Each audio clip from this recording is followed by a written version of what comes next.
कितने लोग आ रहे हैं आज रथ यात्रा के लिए?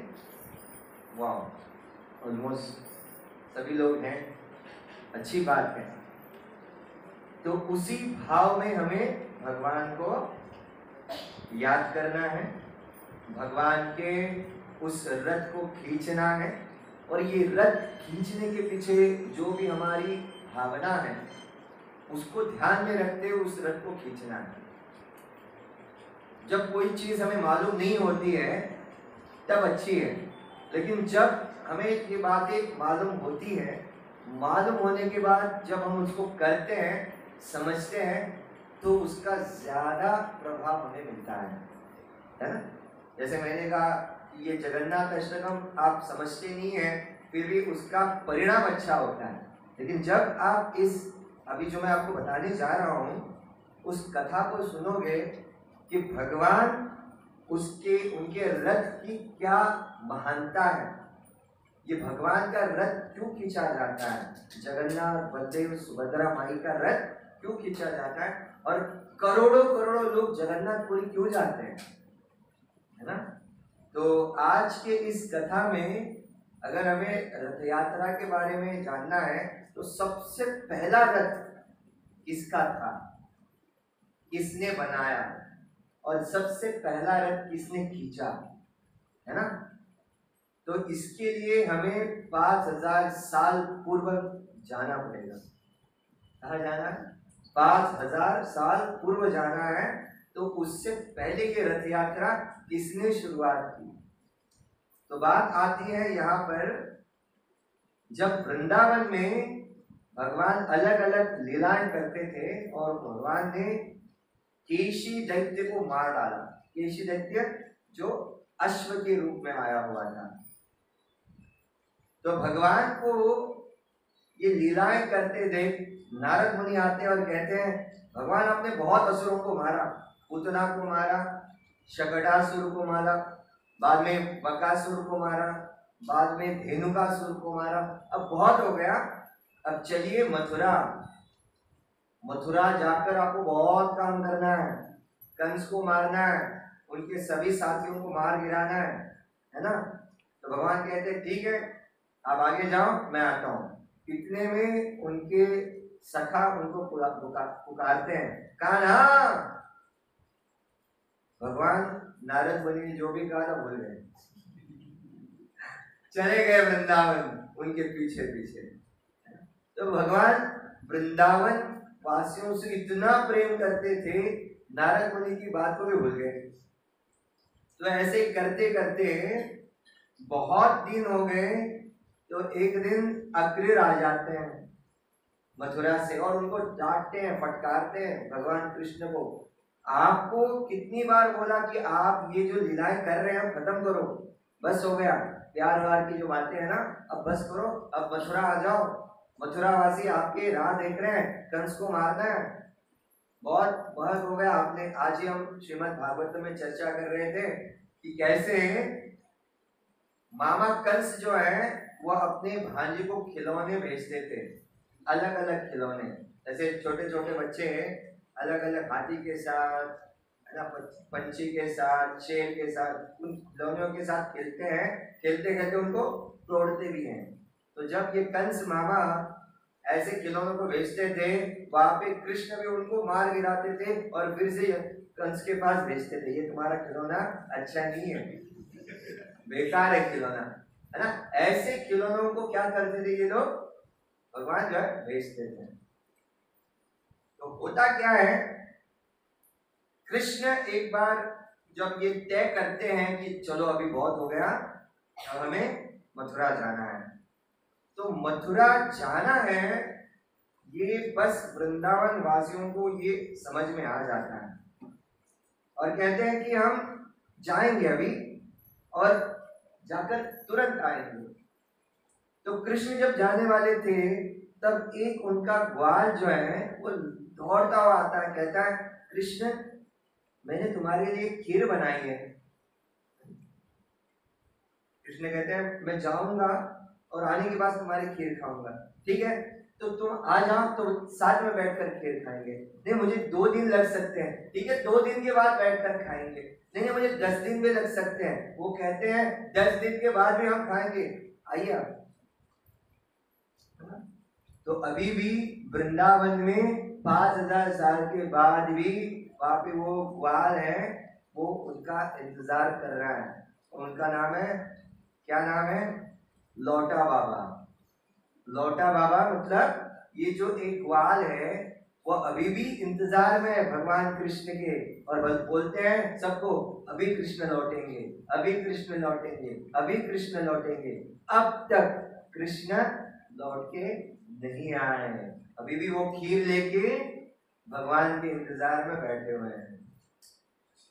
देखिए 5000 साल के बाद भी भक्त अपने भगवान को भूलते नहीं है।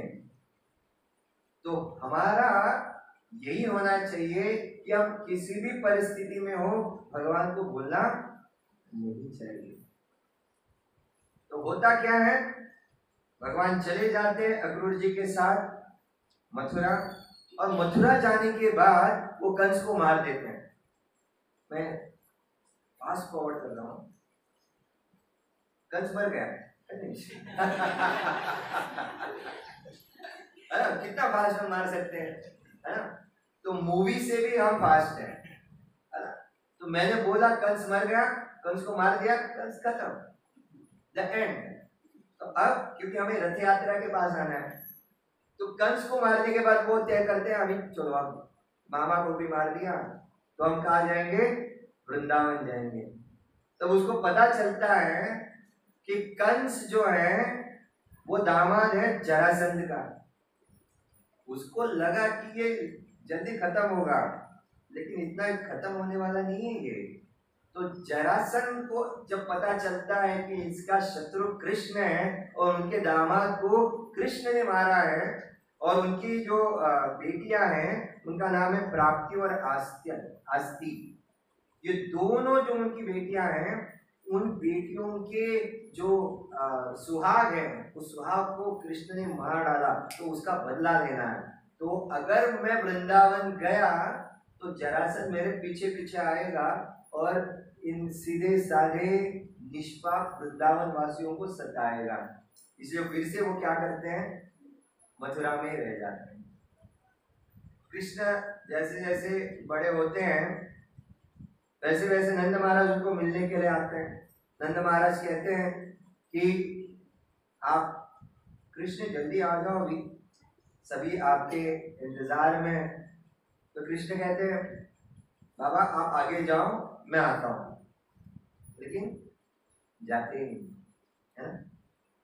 तो कुछ दिनों के बाद देवकी और वसुदेव कृष्ण से कहते हैं कि आप इतने बड़े हो गए हो तो आपको गुरुकुल भेजना है हमें। तो उनको गुरुकुल भेजते हैं सांदीपनि मुनि के आश्रम में।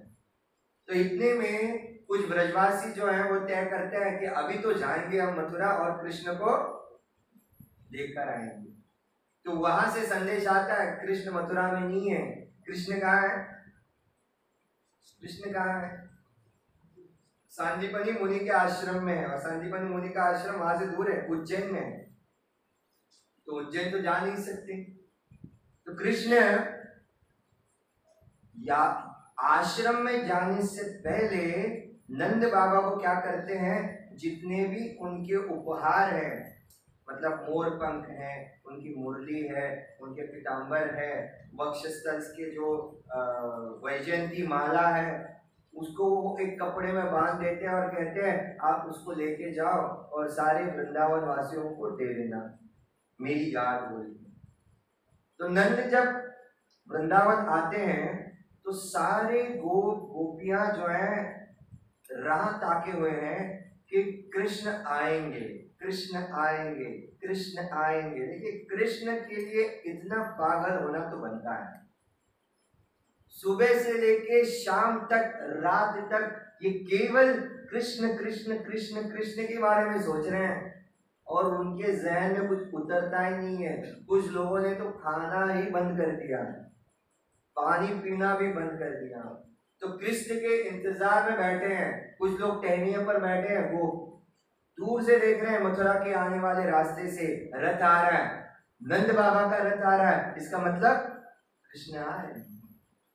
तो जैसे जैसे उत्साह बढ़ता जा रहा है, नंद बाबा का रथ जैसे जैसे पास आता है, नंद बाबा उतरते हैं, सभी जो है दौड़ जाते हैं और कहते हैं कहाँ है कृष्ण।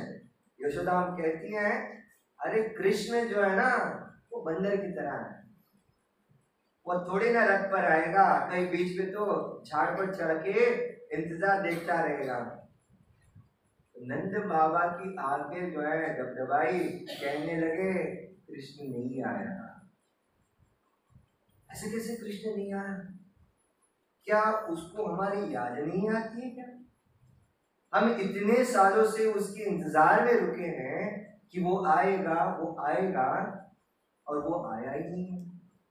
नंद बाबा को कोसने लगे, आप गए थे उनको ले जाने के लिए। यशोदा फिर से डांटने लगी, आपसे बेहतर तो वो दशरथ है। माय गॉड, क्यों दशरथ है? दशरथ इसलिए कि उन्होंने क्या किया, राम जी को भेज दिया और वो उन्होंने प्राण त्याग दिया, आप जिंदा हो। है ना? मतलब कितना इतना कठोर कोई बोल सकता है क्या? और वो भी किसके लिए? कृष्ण के लिए। तो जैसे ये हो जाता है, नंद बाबा कहते हैं देखो कृष्ण जी ने आपके लिए ये दिया है। तो सब कहते हैं हम इसका क्या करें, हमें तो इसको पहनने वाला चाहिए, हम इन वस्तुओं को लेके क्या करेंगे। सभी जो है नंद बाबा को कहने लगे, कोसने लगे कि आप क्यों नहीं लेके आए कृष्ण को। यशोदा कहने लगी इससे अच्छा आप मर जाते, है ना?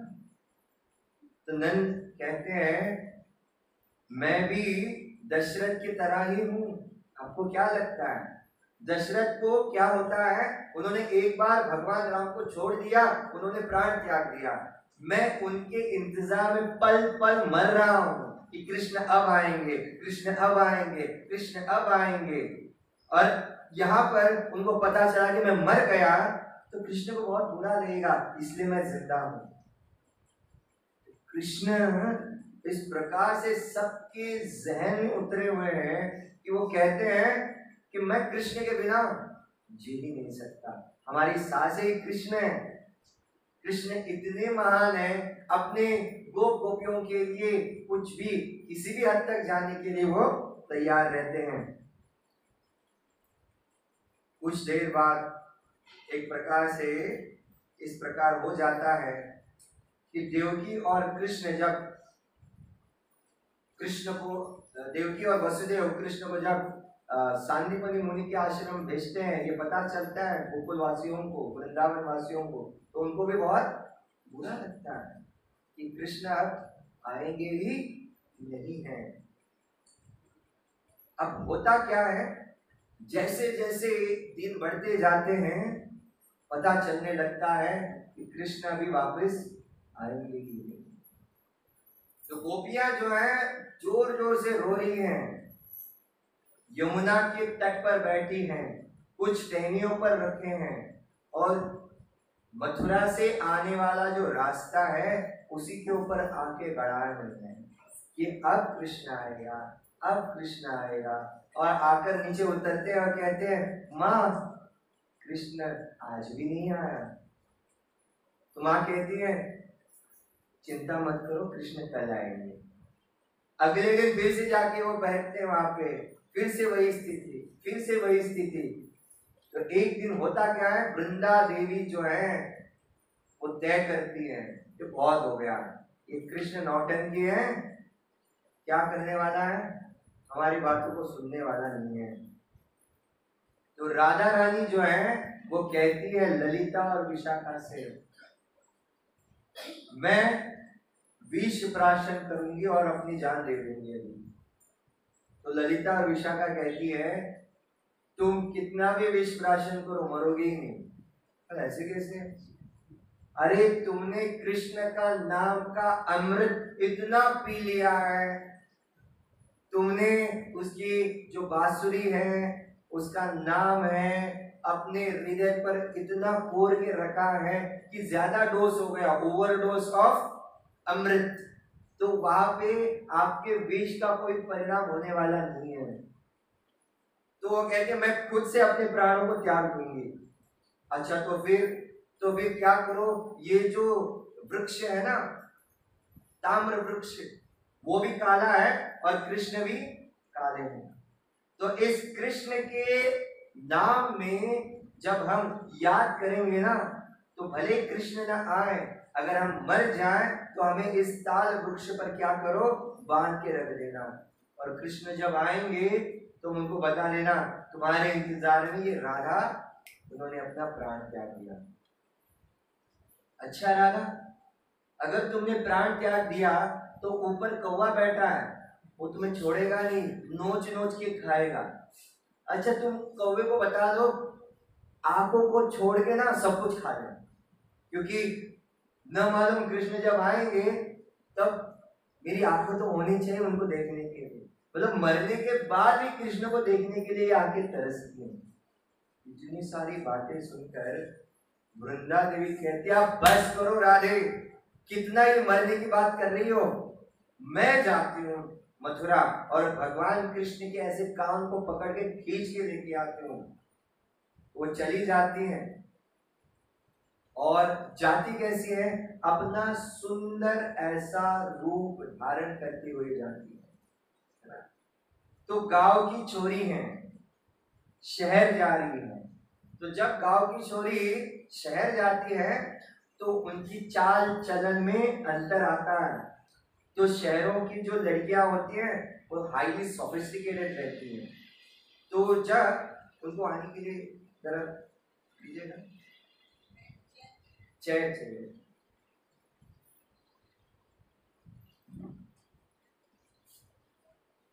अब उनको यहाँ पे लेके आ सकते हैं। तो गांव की छोरी है, तो जैसे ही शहर में पहुंचते हैं, शहर में पहुंचने के बाद पता चलता है कि ये ऊपर देख देख कर चल रही है, मतलब किसी बाहर के गांव से आई हुई छोरी है। एक छोरी, कहां से आई है तू, है ना, और क्या ऐसे टक टक कर देख रही है ऊपर ऊपर। तो कहती है मैं वृंदावन से आई हूं। वृंदावन से आई तो यहाँ क्या कर रही है, क्या काम है तेरा?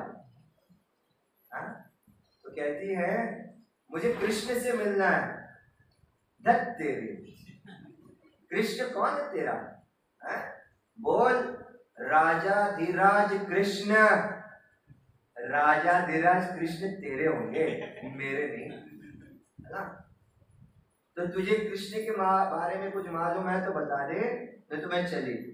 देख, ये द्वार है मथुरा का, तू ही जा दे, और तुम्हें मालूम भी नहीं पड़ेगा, तुझे अंदर कोई लेगा ही नहीं, हमारी तो जान पहचान वाले है ही नहीं कोई, तू जा। तो ऐसा कहकर वृंदा देवी वहां से चली जाती है। तो 8 द्वार होते हैं वहां पर जाने के लिए। तो पहले गेट पर उनको सैनिक मिलते हैं, और ये जो सैनिक है वृंदा देवी को पूछते हैं कौन है तू? तो वही, मैं वृंदा हूं, गोकुल से वृंदावन से आई हूं, और किसे मिलना है? कृष्ण से। कृष्ण से मिलना है? बोल, राजाधिराज कृष्ण से मिलना है। अरे राजाधिराज कृष्ण होंगे तेरे, मेरे नहीं। तो आप जाके बताओगे या नहीं? हम नहीं जाके बताएंगे, तू कुछ भी कर ले। देख, मैं ऐसा मंत्र जाप करूंगी ना, कृष्ण जो है ना दौड़ के चले आएंगे और मेरे चरणों में गिर जाएंगे। अरे तू कुछ भी बोल ले, कृष्ण आएंगे ही नहीं, मैं भी तो देखूं कृष्ण कैसे आते हैं। तो वृंदा देवी जोर जोर से चिल्लाने लगी, राधे राधे राधे। तो कृष्ण जहां पे थे दौड़ के चले आते हैं और वृंदा देवी के चरणों में गिर जाते हैं। हमारी एक संस्कृति थी घूंघट ओढ़ के रहना, तो वृंदा देवी ने घूंघट ओढ़ के रखा था, और भगवान कृष्ण जो सोच रहे हैं मथुरा में राधा राधा कौन कर रहा है ना? तो आकर कहते हैं कि मैडम आप कौन हो? है ना, जानी पहचानी लगती हो लेकिन आप कौन हो? मैं कौन हूँ, मैं कौन हूँ, अरे मैं कौन हूँ, मैं भूल गई मैं कौन हूँ, मैं कहां से आई हूं ये भी मैं भूल गई। तो बोलती है आप आई कहां से हो, है ना? नहीं, मुझे लगता है ना कि यहाँ के जगह का दोष है। जो भी आप पे आता है ना भूल जाते वो कौन आता है, वो भूल जाता है वो कौन कौन कौन से गांव से आया हुआ है, वो भूल जाता है कि वो कौन है। अब भगवान समझ जाते हैं ये टॉन्ट मेरे लिए है। मेरी बात समझ रहे हैं ना? तो कहते हैं अच्छा मैडम आप बताओ कि आप आए किस लिए हैं? नहीं, मेरा एक पंछी जो है ना, उस पंछी को यहाँ के मथुरा के कुब्जा ने कैप्चर कर लिया है। तो उस पंछी को ले जाने के लिए आया हूं मैं। तो उस पंछी को पाने के लिए हमारे जितने भी गांव वाले जो है ना वो रुके हुए हैं। उन्होंने अपना खाना पीना बंद कर दिया, सब कुछ बंद कर लिया है। तो यहाँ पे कृष्ण सोचते हैं अब तो ये मेरे लिए कह रही है। तो कृष्ण कहते हैं पंछी तो सबके होते हैं, एक ही गांव के नहीं होते। हवा तो सबकी है, पानी तो सबका है, तो इस पर सबका अधिकार होता है। जैसे ही वृंदा देवी सुनती है अपने चेहरे पर से घूंघट उतारती है, क्या बोला तुमने, अब बोल। तो जैसे ही वृंदा देवी कृष्ण को कहती है कृष्णा बहुत हो गया, अब चल वृंदावन, राधा रानी तुम्हारे बिना मरी जा रही है। और बोलते बोलते दोनों बेहोश हो गए। You can't imagine the love they have for each other. ये जो प्रेम है एक दूसरे के प्रति हम समझ भी नहीं सकते। ये राधा रानी का प्रेम, जिस प्रकार से भगवान कृष्ण रो रहे हैं, इतने रो रहे हैं, यहाँ पे वृंदा देवी भी रो रही है। और जैसे दोनों जब मूर्छित हो जाते हैं फिर से बेहोशी से बाहर आते हैं और कहते हैं ठीक है मैं जाओ, आप जाओ मैं आऊंगा जल्दी। तो फिर से भगवान कृष्ण जो है तय करते हैं हम जाएंगे वृंदावन, लेकिन जा नहीं पाते हैं। क्यों? फिर से जरासंध के बारे में सोच रहे हैं। जरासंध ने अगर फिर से वृंदावन में अटैक कर लिया, युद्ध कर लिया, फिर से वृंदावन वासियों को झेलना पड़ेगा। तो अपनी आंखें वृंदावन की ओर देख रही हैं, इतने रो रहे हैं, इतने रो रहे हैं, इतने रो रहे हैं, और सोच रहे हैं कब वो दिन आएगा कि मैं वृंदावन जाऊंगा। और इतने में कोई तो आकर उनके पीछे से हाथ लगाता है। तो कहते हैं गच्छम गच्छम उद्धवा। पीछे वो उद्धव खड़ा हुआ रहता है और उद्धव डिट्टो कृष्ण की तरह दिखते हैं। तो कहते हैं एक्चुअली क्या होता, पहले उद्धव का नाम आना चाहिए, उद्धव गच्छम, उद्धव तुम जाओ, लेकिन वो कहते हैं जाओ उद्धव जाओ। कहाँ जाओ? वृंदावन जाओ, और वृंदावन जाके तुम क्या करो, मत संदेश विमोचया, मेरा जाकर संदेश वृंदावन वासियों को दो कि मैं आऊंगा। तो यहाँ पर उद्धव कहता है कि मैं जाने के लिए तैयार हूं, लेकिन संदेशा क्या दूं, वो तुम मेरे ऊपर छोड़ दो। तो उनको कहो कि मैं आऊंगा, जल्दी वापस आऊंगा। तो उद्धव की ये बातें भगवान के पल्ले नहीं पड़ी।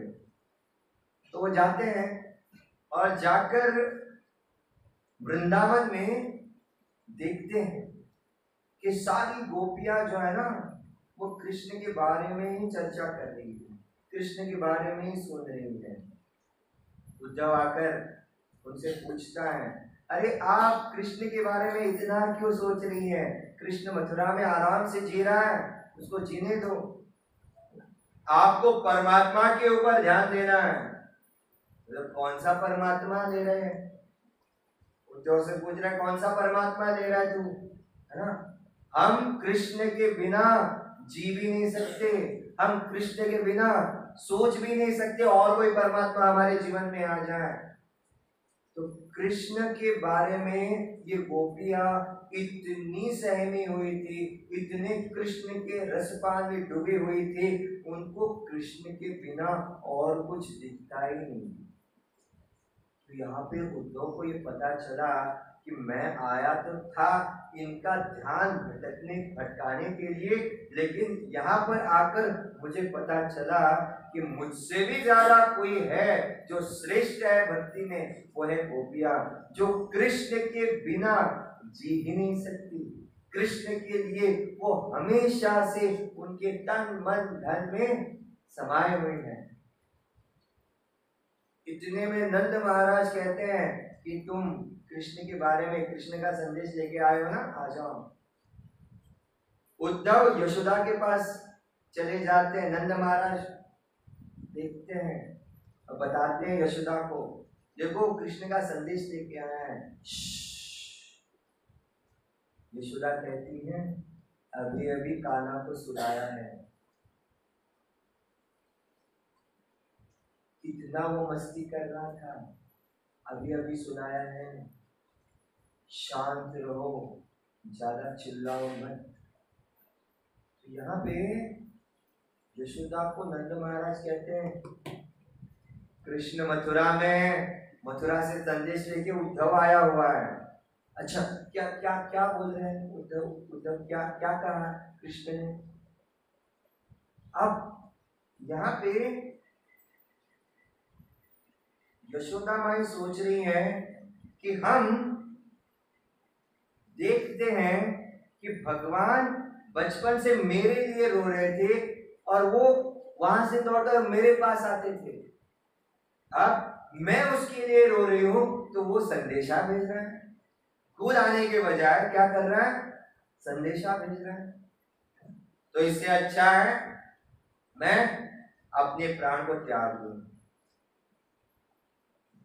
यशोदा कहती है हे उद्धव, तुम जानते हो कृष्ण जब छोटा था तब ऐसे कौवे के साथ झगड़ा करता था। वो कहता था इस कौवे के साथ मैं युद्ध करूंगा मां। इतना सब कुछ कहने के बाद नंद बाबा कहते हैं अब बस भी करो यशोदा, कृष्ण का संदेश सुनो बस। तो उद्धव एक एक बातों को देख रहा है और समझ रहा है कि कृष्ण के प्रति इनका प्रेम कितना प्रगाढ़ है। ये सुनने के बाद नंद महाराज उद्धव को लेके जाते हैं गैयों के पास और दिखाते हैं देखो ये जो गैया है ना, जब से कृष्ण गया है उसने खाना पीना ही छोड़ दिया। तो इतना सब कुछ उद्धव देखता है और ये तय करता है कि मैं तो आया था ब्रह्मन परमात्मा का ज्ञान देने के लिए गोपियों को, लेकिन ये तो गोपियां भगवान के प्रेम में इतने डूबी हुई है तो मैं भी उनके सामने कुछ कर नहीं सकता। तो इतना सब कुछ हो जाने के बाद एक दिन ये हो जाता है कि कृष्ण जो है वो चले जाते हैं द्वारका। तो सारे ब्रजवासी जो हैं वो आते मथुरा को मिलने के लिए, लेकिन वहां पे उनको भगवान मिलते नहीं है। पता चलता है भगवान कहाँ गए हैं? द्वारका चले गए। भगवान को पाना ना इतना आसान नहीं है, भगवान को पाना इतना आसान नहीं होता है। तो जब भगवान ये तय करते हैं अब बहुत हो गया, तो हमारे वृंदावन वासियों को हमें मिलना है, तो क्या करते हैं? सुभद्रा माई बलराम जी के रथ को सवारते हैं और कहते हैं आप आगे जाओ और कुरुक्षेत्र के युद्ध भूमि पर रहो और वृंदावन वासी वहां पर आकर आपको मिलेंगे। और जगन्नाथ जी का रूप धारण करके भगवान जो है वहां पे आ जाते हैं। वहां पर पहुंचने के बाद सारी गोपियां जो हैं वो अपनी चुनर अपनी साड़ियों से रथ को बांधते हैं और कहते हैं कृष्ण अब चलो वृंदावन, कृष्ण अब चलो वृंदावन। इस प्रकार से पहली रथ यात्रा जो है वो कुरुक्षेत्र से हो जाती है और सभी गोपिकाएं बड़े प्रेम भाव से क्या करती हैं, भगवान कृष्ण को प्रेम से खींचती हुई वृंदावन आने के लिए बुलाती हैं। तो ये है हमारी रथ यात्रा 5000 साल पूर्व की, जहां पे सभी प्रेम भाव से भगवान को अपनी ओर खींच रहे हैं। तो अपनी ओर खींचने का मतलब क्या है, भगवान को खींचते खींचते अपने हृदय के रथ में बिठा लेना। वृंदावन हमारा हृदय होना चाहिए, जहां पर उनको खींचते खींचते अपने हृदय में उसको बिठाना है। तो यहाँ पे बताया जाता है कि ब्रजवासी और कृष्ण ये जब रथ को खींचते हैं तो ये दोनों का पुनर्मिलन है। जैसे कि अगर आप जगन्नाथपुरी जाओगे, जगन्नाथपुरी 500 साल पहले श्री चैतन्य महाप्रभु का आविर्भाव हुआ। अब देखिए, भगवान कृष्ण जो है जगन्नाथ जी के रूप में राधा के भाव में आ रहे हैं कृष्ण को, राधा को मिलने के लिए। तो कृष्ण राधा को मिलने के लिए रो रहे हैं और चैतन्य महाप्रभु यहाँ पर राधा के भाव में कृष्ण को मिलने के लिए रो रहे हैं, है ना। तो दोनों का ये अगाध प्रेम है, दोनों एक दूसरे से मिलने के लिए राधायित है।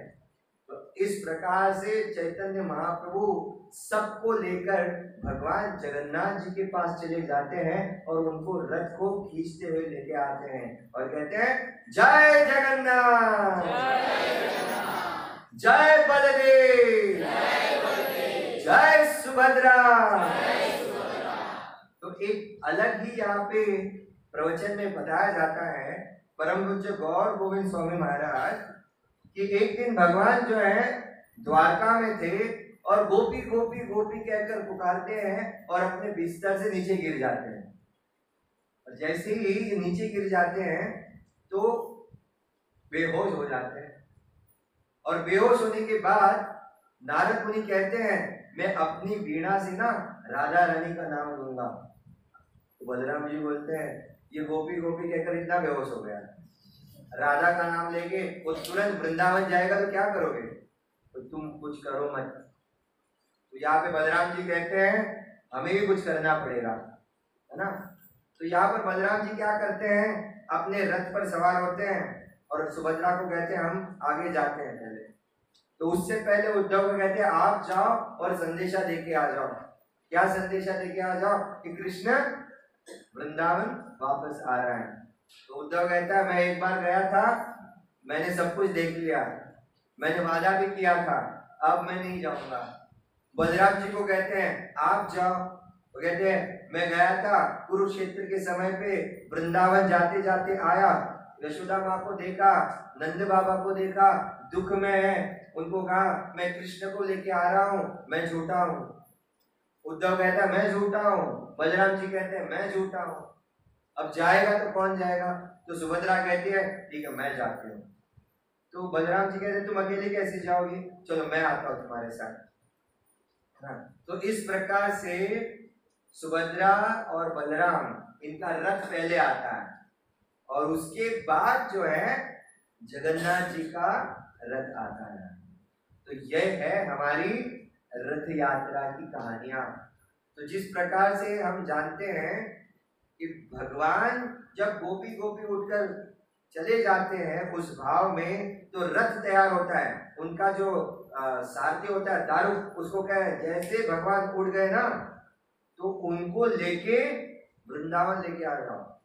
तो भगवान जब उठते हैं राधा राधा राधा बोल के, तो कहते हैं कि राधा राधा बोलते बोलते वो फिर से बेहोश हो जाते हैं।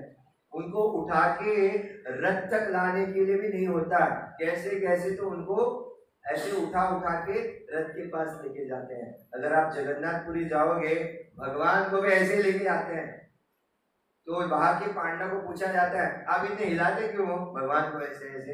अरे हम थोड़ी ना हिलाते, हम कंट्रोल कर रहे हैं भगवान को, हम नहीं हिला रहे भगवान को। भगवान जो है वो इतने मदहोश हो जाते हैं कि जाना है वृंदावन बस।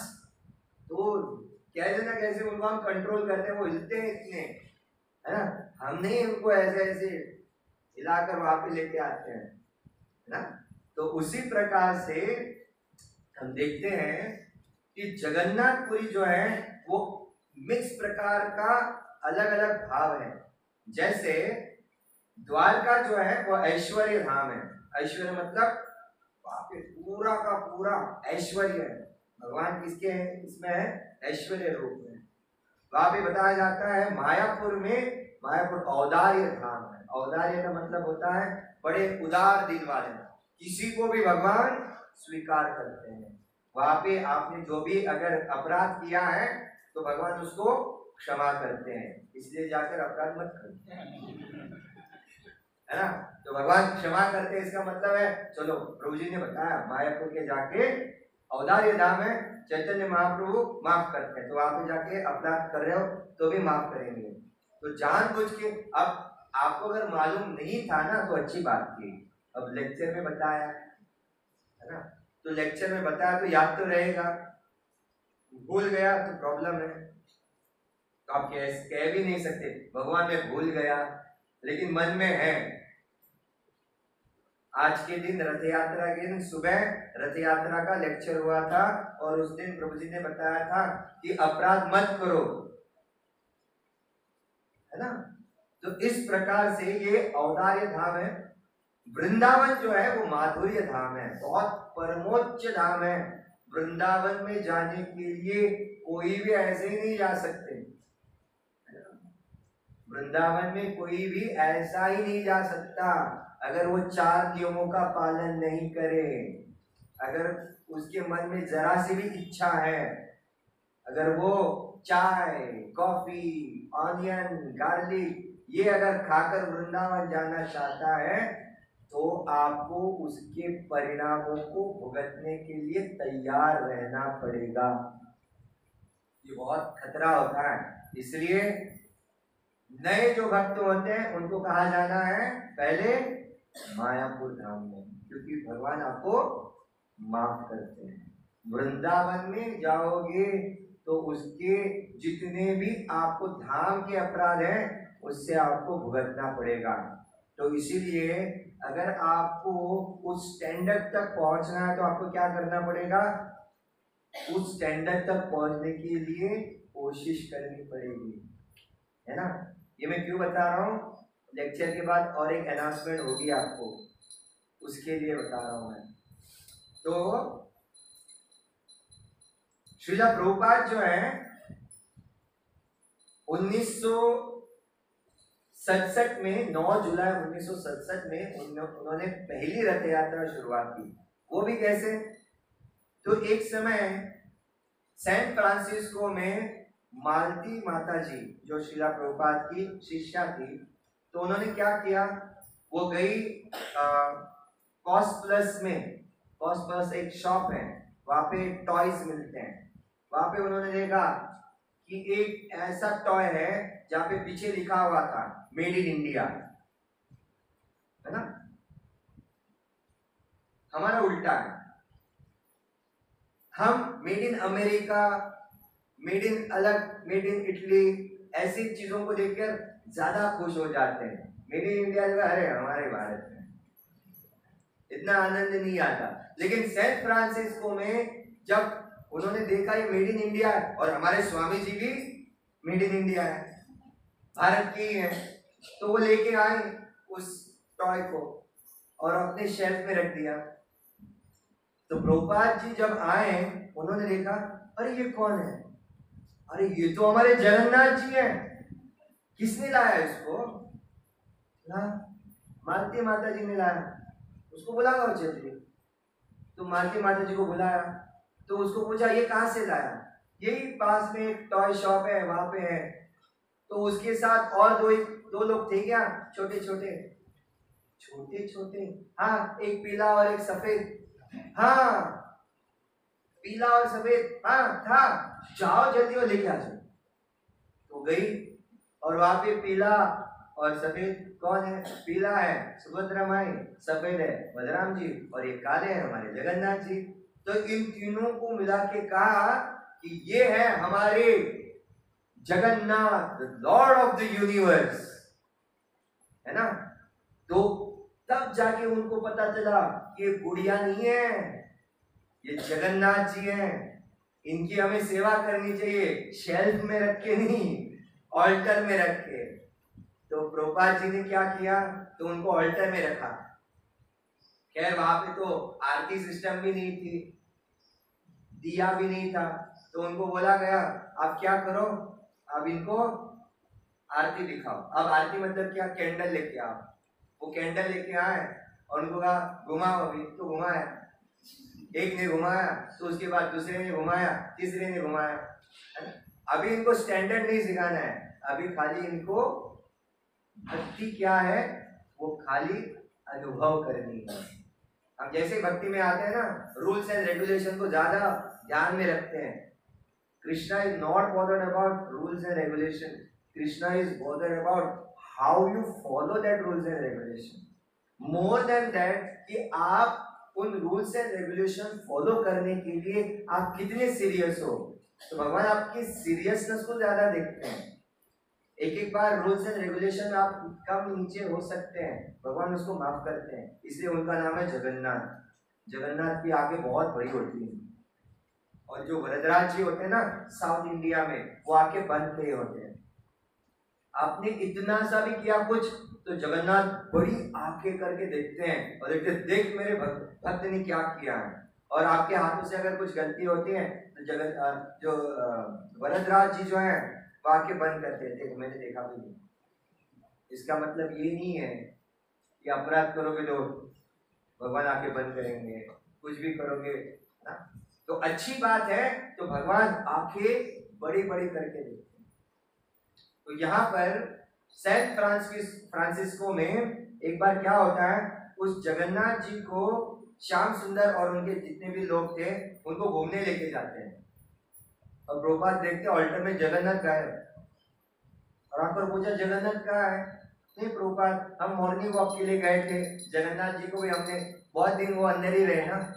सो they were having faith that Jagannath ji हैं, तो जगन्नाथ जी को वो लेके गए थे। उस समय प्रभुपाद जी ने बोला अरे ऐसे थोड़ी ना ऑल्टर से लेके चले जाते हैं भगवान को।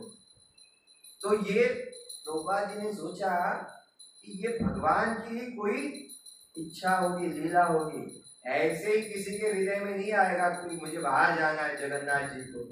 तो तब प्रभुपाद ने ये श्याम सुंदर प्रभु जी को कहा कि ये जो छोटे छोटे विग्रह हैं आप क्या करो, थोड़े बड़े विग्रह बनाओ, जगन्नाथ बलदेव और सुभद्रा के 3 फीट के। तो उन्होंने वो 3 फीट के जगन्नाथ बलदेव बढ़ाए और पहली रथ यात्रा सैन फ्रांसिस्को में 9 जुलाई 1997 में क्या हुआ, हमारी पहली रथ यात्रा हुई। बस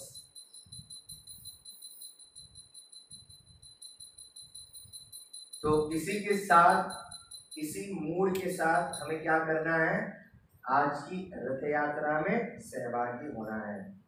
तो आज के इस सत्संग को हम यहाँ पे विराम देते हैं। तो बैठे बैठे मैं कुछ सूचनाएं दे रहा हूँ। बस हमारी ऑन द वे है, बस ड्राइवर का फोन है। तो रथ यात्रा के समय एक दूसरे के साथ ही रहना, अपने पैर को देखना, जहाँ पे आप सीट पर बैठोगे उसी सीट के आजू बाजू में जो भी है उसी को साथ में रखना। कहीं पर भी घूम मत जाना, घूमते घूमते घूम मत जाना, और घूमते घूमते घूमते बाद में ये मत बोलना हमें छोड़कर चले गए, है ना। तो एक साथ ही रहना।